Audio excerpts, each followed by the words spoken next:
धन्यवाद रोहन दिलेल्या माहितीबद्दल। आता वळूया पुढील बातमीकडे। बातमी आहे नागपुरातून। नागपुरामध्ये मुजोर भोंदूबाबा हबीबुल्ला याला अटक करण्यात आलेली आहे। नग्न पूजेचा व्हिडिओ दाखवत महिलेसोबत त्यांनी अश्लील कृत्य केलं होतं। नग्न पूजेचा व्हिडिओ दाखवत महिलेसोबत अश्लील कृत्य करणाऱ्या हबीबुल्ला मलिक उर्फ मामा या भोंदूबाबावर नागपुरात गुन्हा दाखल झालाय। हबीबुल्ला मलिक उर्फ मामा हा मूळचा पश्चिम बंगाल येथील, मात्र गेल्या 20 वर्षांपासून नागपुरात फसवणुकीचा धंदा तो करत होता। त्यावर नागपूरच्या 5 पावली पोलीस स्टेशनमध्ये गुन्हा दाखल केला गेलाय। त्याच्यावर आता कारवाई होती आहे। अधिक माहिती घेऊया, आपले प्रतिनिधी हितेश मेश्राम आपल्या सोबत जोडलेले आहेत। हितेश, या भोंदूबाबाला आता अटक केलेली आहे, पुढे कशा प्रकारे कारवाई होणार आहे? नक्कीच जगदीश, बघितलं गेलं तर हा बाबा जो आहे हा 9 महिन्यापासून फरार होता। मात्र नागपूर पोलिसांना जे आहे याला पकडण्यात 9 महिन्यानंतर यश आलेलं आहे आणि आता याच्यावर पुढील कारवाई जी आहे ती चालू आहे। या संदर्भात न्यायालयाने देखील त्याला जी आहे शिक्षा सुनावलेली आहे। मात्र ह्या जो प्रकरण जेव्हा बाहेर आलेला आहे त्यावेळी जे कुटुंबावर जे संकट आलं होतं ते त्यांनी जी तक्रार केली, त्यांनी जी तक्रार करण्याची हिंमत केली हे देखील तितकंच अभिमानास्पद आहे। मात्र असले प्रकार जे आहेत ते होत असताना कुठेतरी सामाजिक आयुष्यामध्ये कुठेतरी काळीमा फासणारी जी घटना आहे या प्रकरणातून बाहेर येताना आपण पाहतो आहोत।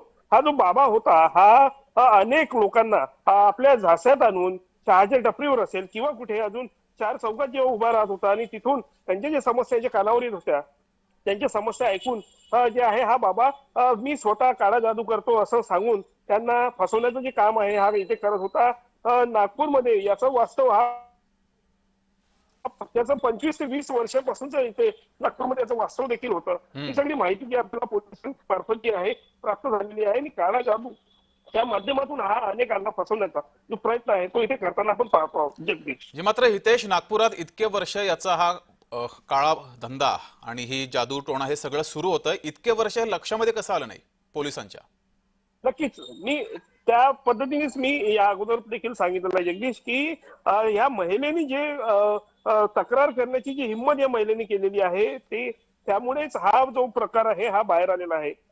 अशाच पद्धतीने अनेक लोकांनी हिंमत केली नसेल, मात्र या महिलेने जी हिंमत केली आहे त्यामुळे हा प्रकार जो आहे बाहेर आलेला आहे आणि त्यानंतर अजून किती लोकांवर यांनी अन्याय केलेला आहे हे देखील आता पुढे येतील का याकडे देखील बघणं तितकंच महत्वाचं ठरेल जगदीश। जी, मात्र आता या महिलेनं ही तक्रार केल्यानंतर या संदर्भात अनेक तक्रारी सुद्धा समोर येऊ शकतात। या अनुषंगाने पोलिसांचा आता या प्रकरणी काही शोध सुरू झालेला आहे? नक्कीच ज्या पद्धतीने पोलिसांकडून आपल्याला माहिती मिळालेली आहे त्यामध्ये आतापर्यंत त्यांनी पुढची चौकशी जी आहे ती चालू असल्याची आपल्याला माहिती दिलेली आहे। या संदर्भात अजून कुठले खुलासे पोलिसांनी दिलेले नाही आहेत, मात्र चौकशी जी आहे ती चालू आहे असं पोलिसांचं जे आहे ते म्हणणं आपल्या समोर येत आहे। हितेश, यांनी फक्त नागपूर शहरामध्येच की जिल्ह्याभरात आणि आसपासच्या जिल्ह्यामध्ये सुद्धा फसवणुकीचे असे प्रकार केलेले आहेत का? या संदर्भात काही माहिती समोर आली आहे? नक्कीच सध्या तर हे जे प्रकरण आहे हे नागपूर मधलंच आहे। 5 पावली पोलीस स्टेशनच्या हद्दीतलं हे प्रकरण आहे, त्यामुळे हे जे आहे ते बाहेर आलेलं आहे।